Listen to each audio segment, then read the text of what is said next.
Welcome to our Groomapedia Talk 004. Today we have Cheryl Shaw joining us for this podcast. We look forward to finding out some great information from Cheryl.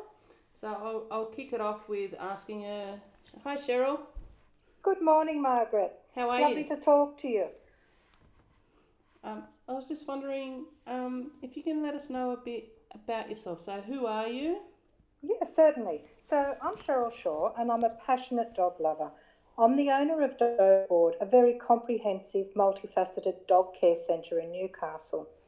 We provide a lot of services from dog grooming, dog bathing. We have facilities for clients to do their own DIY. We do puppy daycare, puppy creche and puppy preschool, so we're pretty full on. We've got a large heated indoor swimming pool which is used for hydrotherapy for fun swimming for dogs. And also we do canine massage and myofunctional therapists. So as I said, it's quite a busy centre. Quite busy. Yeah. Just wondering, what did you want to be when you were a kid? Back in my day, parents often played a big role in the decision making for your career and which direction you'd go. And girls were usually considered to be nurturing and caring, so parents often expected us to go into work like nurses or a teacher or into the bank or something like that. Yeah. So I followed the field of dentistry, working in both hospitals and private practices. I worked in all areas from theatre, oral surgery, orthodontics, general dentistry and eventually prosthodontics. So basically I've got a dental medical background. Oh, that's interesting to know. I didn't even know that. Ah, there you go. Yes. Why did you become a groomer? This is quite a story in itself. You know how when we go on holidays we usually take a book to read? Well, I took a book to read called The 7-Day Weekend, and I was actually holidaying in the Whitsundays. And this book totally changed my direction. It changed my career path. In fact, it was a true sea change. The basis of the book was about finding the work you love that would bring fulfillment, joy, creativity, of course, money, and to take control of your life. So, having read that book, I was thinking about what am I going to do? And being a creative person, I tossed two options. The first was to be a florist due to my love of gardening and flowers, and the other becoming a dog groomer because I had a big interest in dogs and I owned a standard poodle. So the florist idea got squashed pretty quickly because David, my husband, said, I'm not going to be driving to Sydney early hours and bringing back flowers for you. So I was destined to be groomer, and I feel really fortunate as not only did my passion carry me into a job that I really do love, it has stood the test of time, and I'm really glad that I followed my heart in that book. So what made you start your business?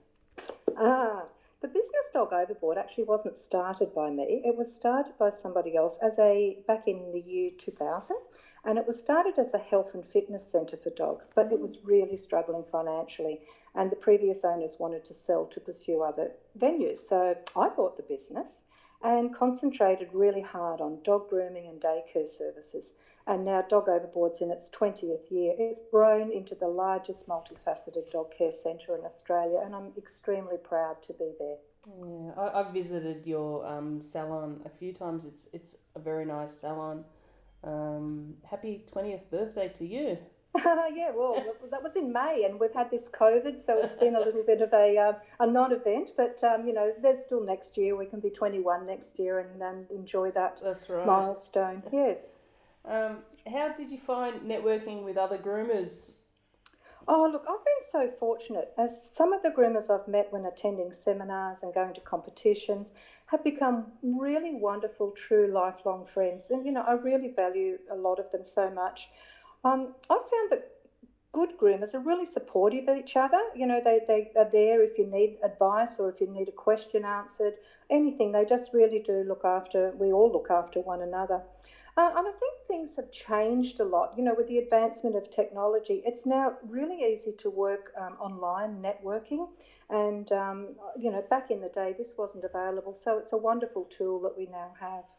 That's correct. But I also believe it's really important for groomers to regard networking as a positive contribution to both their growth and to learning. So, I'm a big believer in networking. Perfect. What made you attend seminars? Oh, look, Australian seminars, they were the best. They have been so wonderful. We've been fortunate to have so many very talented and experienced keynote speakers over the years. And, they shared openly their wealth of knowledge and their experience, their skills. And, some even shared a few secrets with us along the way, which was really good.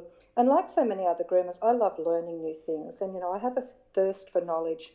And I've always enjoyed the trade shows, spending money. Who doesn't want to buy new things? It's always a lot of fun. So, the shopping was great as well. And, the seminars that I attended were excellent learning ground. They offered so much diversity in all aspects of not just grooming, but business as well. We've been very fortunate here. What are some of your achievements over the years? Well, firstly, changing my life around, turning my passion into my profession. That was the biggest achievement, I believe.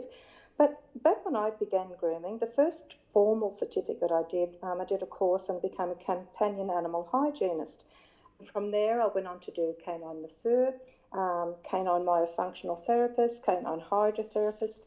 I studied and attended courses in everything, canine behaviour and introduction, through to advancement in behaviour, canine anxiety, leadership and aggression, first aid, and I even, when I first went into business, did the Women in Business mentoring program, which was set up by the government, which was really great.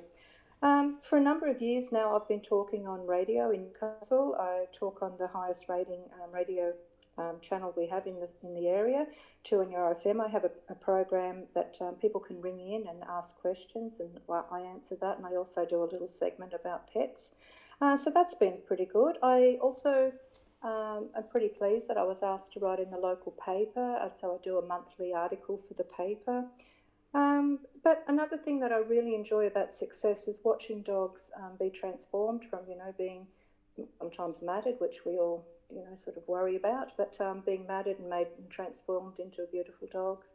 And the rehabilitation that we do using our pool is just unbelievable, to watch a dog that, may be paralysed and then able to walk. We've had 2 really big successes this year in that, so that's pretty amazing. Yes, it is. Your first experience in the grooming ring?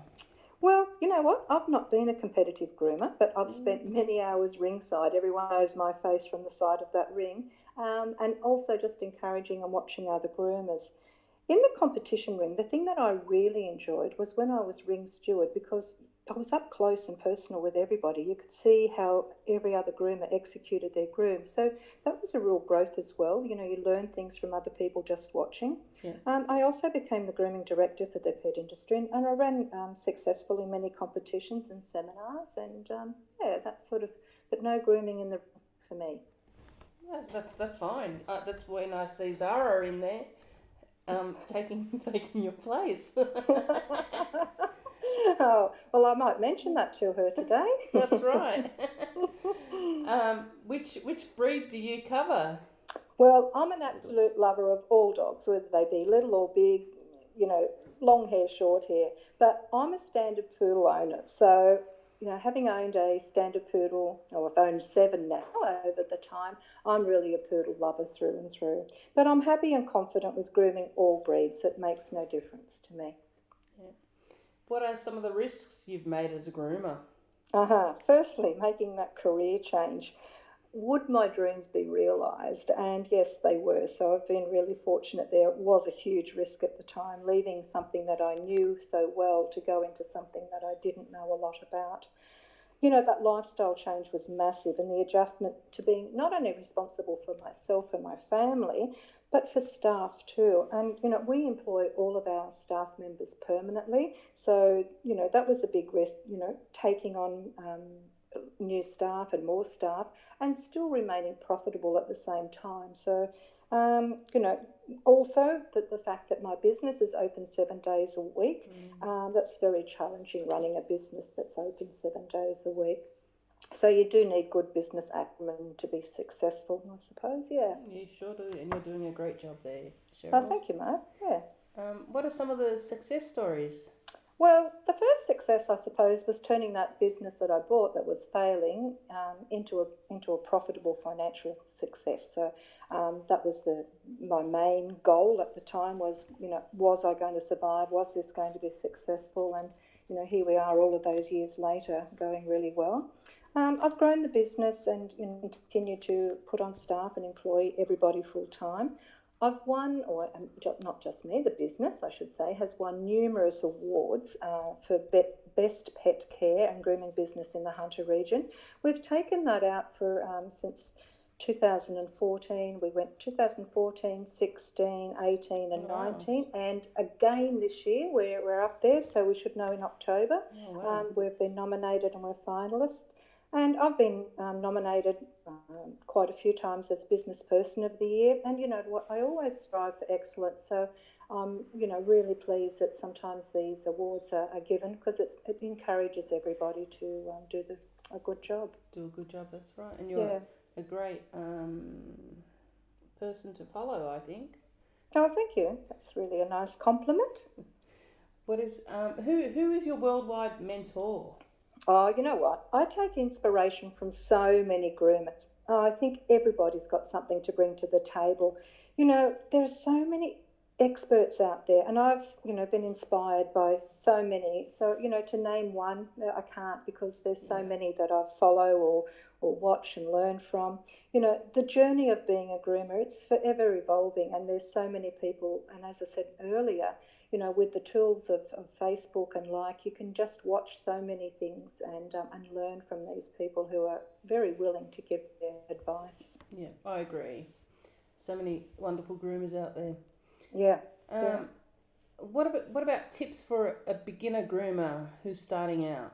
Okay, my first advice is, often people think it's, just going to be fun playing with puppies, but grooming is really hard work, and my advice would be that you need to learn to groom from your heart. So, if you're passionate about it, it's going to come through. The other thing is when you're working with a dog, is having a soft hand and voice, because, we need to just make sure that a lot of dogs aren't used to being groomed. It's different for dogs who are in competition.